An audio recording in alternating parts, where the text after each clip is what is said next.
One problem with these bans is that we still don't have enough information about how dangerous this virus really is.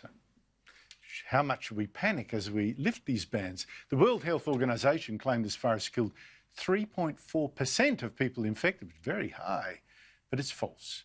Here it's been closer to 1%, but it could actually be much lower.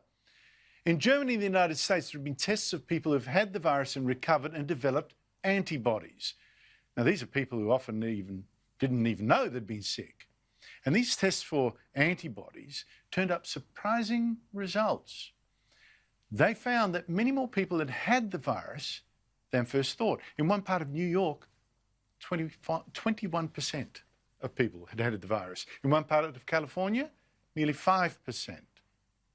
Now, the Morrison government weeks ago bought 1.5 million of these antibody test kits, but is still refusing to use them, seeking legal advice or medical advice. Here's the Health Minister explaining why to Sky News' Andrea Crothers.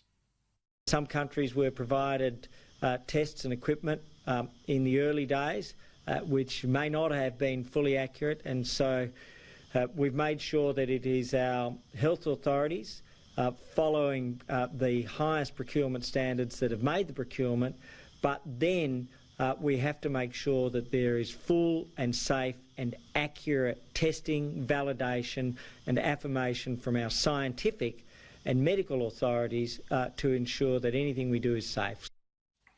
But here's the thing, these kits, yes, they may not be 100% accurate for telling one person if they've had the virus, which is what they'd want to know.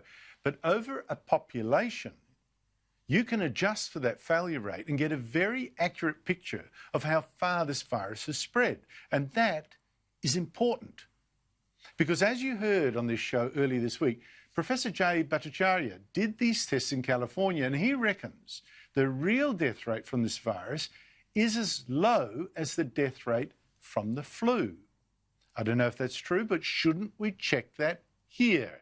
Because it might ease some of the panic that's keeping the bans in place for too long.